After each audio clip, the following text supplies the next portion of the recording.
Here's our first question. I always thought of myself as a confident person, but since I started doing this work, I've realized I attach my self-worth entirely to my professional achievements. Any slightly critical feedback sends me into intense anxiety and shame. I'm learning to apply thought work, but the feelings are still so intense. Do you have any thoughts on how to get there faster? This is a great question, and it's very common when we start trying to do thought work. Ironically, what we really experience is feelings that we have been avoiding or just trying to grit our teeth through and not deal with. And the truth is that the speed at which we can change our thinking is directly proportional to our willingness to experience our feelings. So when this question asker says, the feelings are so intense, how can I get there faster? It tells me that she wants to get through these feelings. She does not want to have the feelings. She wants them to go away as soon as possible. And sister, I empathize. I felt that way too. But the truth is that when we are in a race to get away from a feeling in our own body, we are actually not able to change our thinking. In order to change your thinking, you need to be able to activate or really to access your prefrontal cortex. It's a part of your brain that can learn new things and among other things. When we are reacting to our own feelings like they're a danger, we are creating nervous system activation, and then our prefrontal cortex gets harder to access. So it's totally the same thing as like when you have a little kid having a meltdown. That's not the time that you can teach them something, right? They're in the middle of the meltdown. You have to teach them the lesson after when they've calmed down. The same is true for ourselves. So the most important thing is to practice allowing those emotions. And the key to allowing your emotions is self-compassion. Having compassion for yourself is what allows us to get through difficult emotions.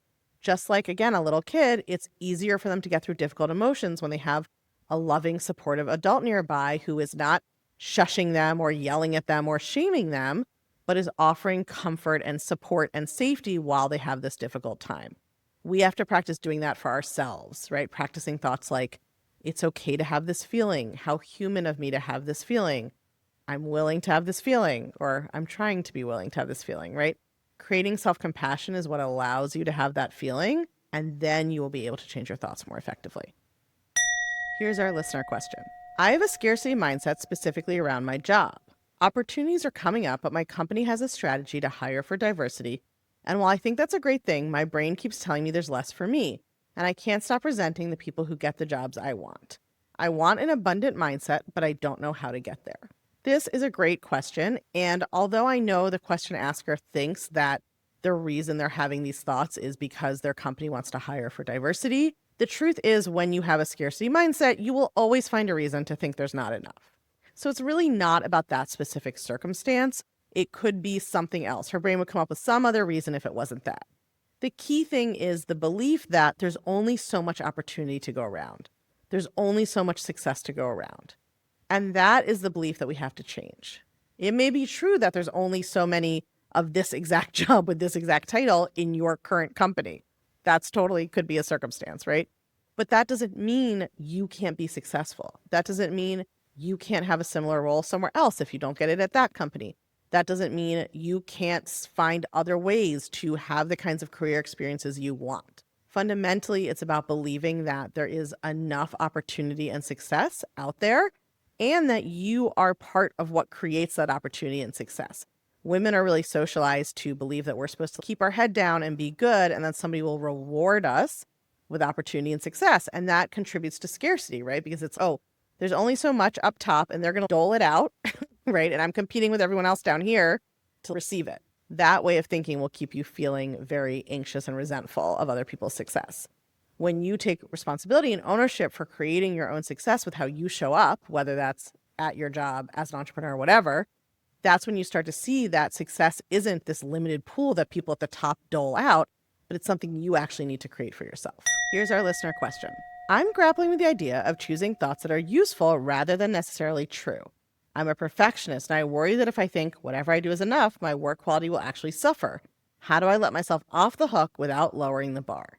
This is such a common question that I get from perfectionists all the time, my previous self included. And whenever we have a question that's basically, if I don't beat myself up, I won't do a good job, what we're actually saying is something really deep about how we think human nature works. And this is why I say that coaching is really practical philosophy, because this is a philosophical question. What do you think humans are? Do you think humans are Animals are organisms that are inherently lazy, sloppy, not motivated, and need to be shamed and abused and motivated with criticism in order to perform well. That is one way of thinking about what humans are. Or do you believe that humans are a being, an animal, a whatever, an organism that is inherently creative and curious and wants to do things in the world and produce things and cares about what they're doing? This debate goes all the way back to Rousseau and Locke, right? This is a long-standing philosophical debate, like what is the nature of being a human?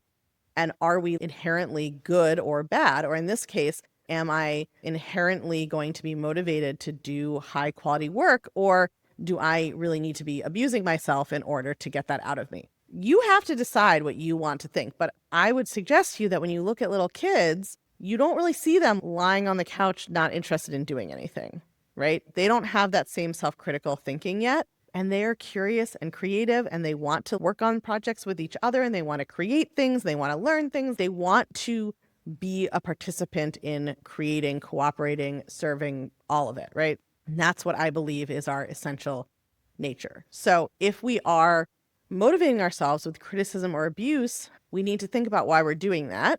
And when you think that if you lower the bar, quote unquote, and don't beat yourself up and don't criticize yourself, that your work is going to suffer, just really be conscious of what you're telling yourself about who you are as a person. And is that really the belief that you want to hold? And I'll just give you the example of my own life, because I had this belief. And with that belief, I did have a accomplished legal career. Like, I criticized and abused myself all the way through Harvard Law School and clerking on a federal appeals court and getting litigation fellowships and academic fellowships and running a think tank at Columbia. But what I was able to do when I stopped doing that was find a career I really loved, create a business I never thought I could, make more money than I ever thought I could, do work that's meaningful to me with a lifestyle that I want on my own terms, with freedom, helping literally thousands, hundreds of thousands of women around the world between my podcast, my book, my coaching. So it's not that self-criticism doesn't quote unquote work in like a short-term limited way. But for me, I was able to achieve way, way more when I stopped doing that to myself. So I want you to contemplate the possibility that could be true for you as well.